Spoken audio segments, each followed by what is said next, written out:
Friends, आप सभी का हमारे YouTube channel exam time IQ पे स्वागत है। आज है 27 मई 2020 और 27 मई के करंट अफेयर्स में आप सभी के लिए इस वीडियो के माध्यम से ले आया हूं। तो आप सभी इस पूरे वीडियो को ध्यान से देखिए, क्योंकि मैं सभी प्रश्नों का एक एक कर डिटेल में आप सभी को आंसर बताऊँगा। और लास्ट में मैं आप सभी से एक प्रश्न भी पूछूंगा जो कि पिछले वीडियो से रिलेटेड होगा। तो आप उस प्रश्न का आंसर हमें कॉमेंट बॉक्स के माध्यम से दीजिए। और हाँ, जो भी फ्रेंड्स अभी तक हमारे चैनल एग्जाम टाइम IQ को सब्सक्राइब नहीं किए हैं तो कृपया सब्सक्राइब भी कर लें। चलिए आज बढ़ते हैं आगे और देखते हैं आज का पहला प्रश्न। हुनर हाट का पुनः आयोजन कब होगा? हुनर हाट का अब अगली बार आयोजन सितंबर 2020 में होगा। इससे पहले हुनर हाट का आयोजन इसी साल फरवरी में हुआ था दिल्ली में, और अब सितंबर 2020 में फिर से आयोजन होगा। और सितंबर 2020 के हुनर हाट का थीम होगा लोकल टू ग्लोबल, स्थानीय से वैश्विक। इस तरीके का थीम इसलिए रखा गया है क्योंकि भारत के प्रधानमंत्री नरेंद्र मोदी ने भारत को आत्मनिर्भर राष्ट्र बनाने की घोषणा की थी। इसी कारण से लोकल टू ग्लोबल थीम रखा गया है। क्या है यह हुनर हाट? हुनर हाट क्या है? तो हुनर हाट वह आयोजन है जहां देश भर के दूर दराज इलाकों के भारतीय कारीगर शिल्पकारों को बाजार प्रदान किया जाता है, जिसमें वे अपने स्वदेशी हस्त निर्मित उत्पादों को बेचते हैं। इसके जरिए उन्हें रोजगार का अवसर भी मिलता है हुनर हाट में। और इस बार हुनर हाट में स्वास्थ्य और जागरूकता पैदा करने के लिए विशेष मंडप बनेगा, जिस मंडप का नाम होगा जान भी जहान भी। और इस मंडप का विषय भी रखा गया है। इस मंडप का विषय होगा से no to panic, yes to precaution, मतलब कि घबराने की कोई बात नहीं, सावधानियों के लिए हाँ। अगला प्रश्न देखते हैं अब। किस केंद्र शासित प्रदेश के पुलिस विभाग को अपना नया नाम मिला है? तो अब लद्दाख पुलिस को अब नया नाम मिला है, लद्दाख पुलिस के नाम से जाना जाएगा। इससे पहले जम्मू कश्मीर में यह मिली हुई थी, लेकिन जम्मू कश्मीर और लद्दाख के दो केंद्र शासित प्रदेश बन गई हैं, तो अब लद्दाख पुलिस की गठन की मंजूरी उपराज्यपाल ने दे दी है। केंद्र शासित प्रदेश लद्दाख के गठन के बाद अलग लद्दाख पुलिस अस्तित्व में आई है। अब लेह और कारगिल जिले के पुलिस को लद्दाख पुलिस कहा जाएगा। और लद्दाख पुलिस का प्रतीक होगा सममितीय आकृति और जूनिपर की पत्तियों से घिरा अशोक स्तंभ। अगला प्रश्न देखते हैं अब। पौधों की प्रजातियों के संरक्षण पर रिपोर्ट जारी करने वाला देश का पहला राज्य, अब पहला राज्य कौन बन गया है? तो उत्तराखंड देश का पहला राज्य है जिन्होंने पौधों की प्रजातियों के संरक्षण पर एक रिपोर्ट जारी की है। उत्तराखंड ने 1100 से अधिक पौधों पर 1100 से अधिक पौधों पे जो विलुप्त हो रहे हैं, इन्हें बचाने के लिए एक संरक्षण रिपोर्ट जारी की है। इस रिपोर्ट में अश्वगंधा, कालमेघ, थुनेर, गिलोय, चंदन, संजीवनी आदि जड़ी बूटियों का जिक्र किया गया है। और इस परियोजना का मुख्य उद्देश्य है कि जनता के बीच पौधों की प्रजातियों के संरक्षण को बढ़ावा देना। और उत्तराखंड के द्वारा जारी किया गया। तो उत्तराखंड के बारे में कुछ रिवीजन कर लेते हैं। उत्तराखंड की राजधानी हो गई देहरादून। उत्तराखंड के भी मुख्यमंत्री हैं त्रिवेंद्र सिंह रावत, और उत्तराखंड की राज्यपाल है बेबी रानी मौर्य। बढ़ते हैं अगले प्रश्न की ओर अब। चंबा सुरंग का उद्घाटन किसने किया है? चंबा सुरंग, तो यह सुरंग का उद्घाटन नितिन गडकरी के द्वारा किया गया है। नितिन गडकरी अभी केंद्रीय सड़क परिवहन और राजमार्ग मंत्री हैं, और इन्होंने ही चंबा सुरंग का उद्घाटन किया। कहाँ है चंबा सुरंग, जानते हैं, आइए। चंबा सुरंग चारधाम परियोजना के तहत सीमा सड़क संगठन द्वारा बनाई गई है। यह सुरंग ऋषिकेश धारासू राजमार्ग पर चंबा शहर के नीचे 440 मीटर लंबी है। चंबा सुरंग 440 मीटर लंबी है, और यह सुरंग हॉर्स शू टाइप का है। हॉर्स शू कहने का मतलब हुआ कि उल्टा यू शेप के आकार का है यह चंबा सुरंग। अगला प्रश्न देखते हैं अब। एक कप आकार का आरामदायक फेस मास्क किसने विकसित किया है? तो यह फेस मास्क CENS के द्वारा विकसित किया गया है। CENS का पूरा नाम हो गया centre for nano and soft matter sciences. क्या विशेषता है इस फेस मास्क में?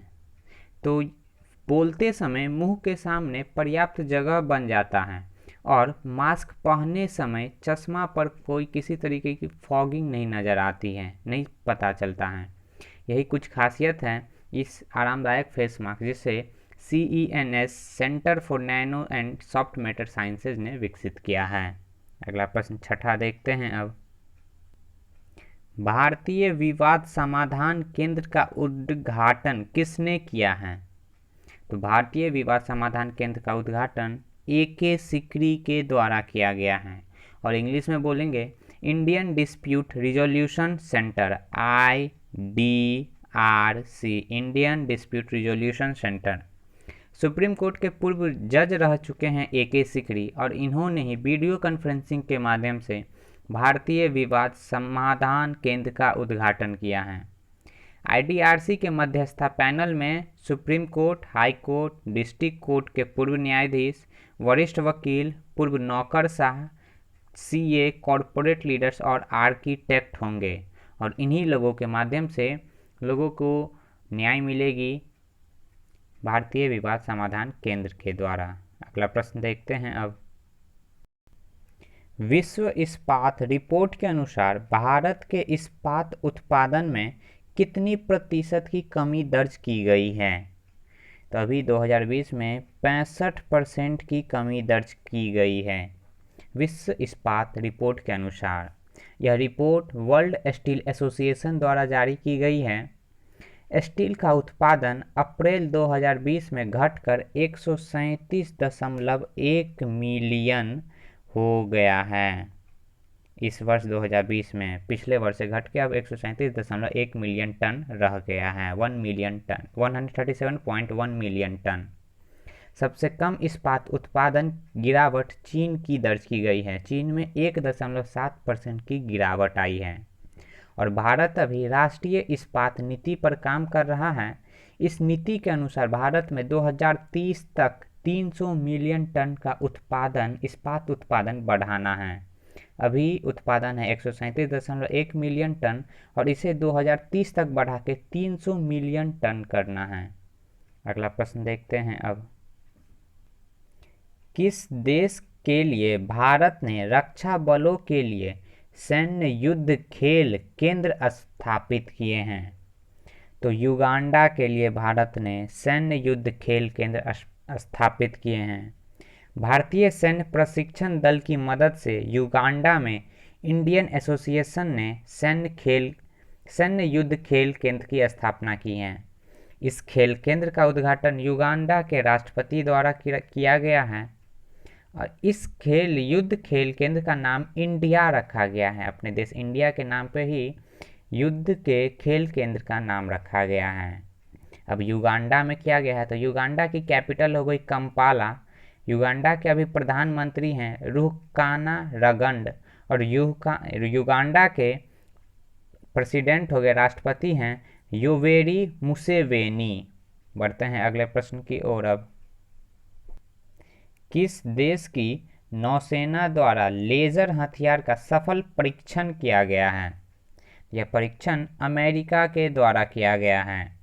अमेरिकी नौसेना के एक युद्धपोत ने एक उच्च ऊर्जा लेजर हथियार का सफल परीक्षण किया जो विमान के मध्य उड़ान को नष्ट कर सकता है, बीच के उड़ान को नष्ट कर सकता है। यह इस लेजर हथियार की सहायता से अब अमेरिका द्वारा किया गया है। तो अमेरिका की कैपिटल हो गई वाशिंगटन DC, अमेरिका की करेंसी है डॉलर और अमेरिका के अभी राष्ट्रपति है डोनाल्ड ट्रंप। अगला प्रश्न देखते हैं अब। जेमी हैम्पटन ने किस खेल से संन्यास की घोषणा की है? तो अब इन्होंने टेनिस से संन्यास की घोषणा कर दी है। जेमी हैम्पटन अमेरिकी टेनिस खिलाड़ी रही हैं और अब इन्होंने टेनिस को अलविदा कह दिया है। और पिछला प्रश्न भी एक अमेरिकन ही से था जो मैंने आपको सभी कैपिटल, करेंसी और प्रेसिडेंट के नाम भी बताए हैं। अगला प्रश्न देखते हैं अब। नए भुगतान समाधान के लिए जैगल ने किसके साथ समझौता किया है? तो अभी वीजा के साथ जैगल का समझौता हुआ है। दोनों कंपनियां मिलकर एसएमई छोटे और मध्यम उद्योगों और स्टार्टअप के लिए नए भुगतान समाधान शुरू करेगी और जैगल जल्द ही एक क्रेडिट कार्ड लॉन्च करेगी जिसका नाम होगा फाउंडर्स कार्ड। जैगल के द्वारा यह फाउंडर्स कार्ड लॉन्च किया जाएगा और वीजा के साथ इन्होंने भुगतान समाधान के लिए समझौता किया है। और वीजा जो कि एक कार्ड भुगतान कंपनी है, वीजा की हेडक्वार्टर कैलिफोर्निया यूएसए में है। वीजा की स्थापना 1958 में हुई थी। 1958 में वीजा की स्थापना हुई थी और वीजा के अभी सीईओ हैं अल्फ्रेड एफ केली। अगला प्रश्न देखते हैं अब। इन्वेस्टर ऑफ द ईयर का पुरस्कार किस वैज्ञानिक को मिला है? इन्वेस्टर ऑफ द ईयर, तो यह पुरस्कार राजीव जोशी को मिला है। राजीव जोशी इंडियन अमेरिकन आविष्कारक हैं। इन्हें इलेक्ट्रॉनिक उपयोग को आगे बढ़ाने और कृत्रिम बुद्धिमत्ता क्षमताओं को बेहतर बनाने के क्षेत्र में investor of the year award से नवाजा गया। राजीव जोशी आईआईटी मुंबई के छात्र रह चुके हैं और अभी IBM Thomas Watson research centre में काम कर रहे हैं, आईबीएम। और यह अवार्ड उन्हें न्यूयॉर्क बौद्धिक संपदा कानून एसोसिएशन द्वारा प्रदान किया गया है। तो इन्वेस्टर ऑफ द ईयर 2020 के अवार्ड पुरस्कार मिला है राजीव जोशी को। यह था हमारा आज का करंट अफेयर्स वीडियो। अब देखते हैं कल के प्रश्न के आंसर का। पीपीई किट का विश्व में दूसरा सबसे बड़ा उत्पादक कौन बन गया है? ये था कल का प्रश्न और इस प्रश्न का आंसर होगा दूसरा सबसे बड़ा उत्पादक हो गया है अपना देश इंडिया। और पहले स्थान पे चीन है और दूसरे स्थान पे अब भारत हो गया है। अभी भारत में प्रत्येक दिन 2 लाख से अधिक किटों का उत्पादन हो रहा है और पीपीई का पूरा नाम हो गया पर्सनल प्रोटेक्शन इक्विपमेंट। ये था कल का प्रश्न। अब देखते हैं आज का प्रश्न क्या है। आप उस प्रश्न का आंसर हमें कमेंट बॉक्स के माध्यम से दीजिएगा। दवा नियामक प्रणाली में सुधार के लिए किनकी अध्यक्षता में एक समिति का गठन किया गया है?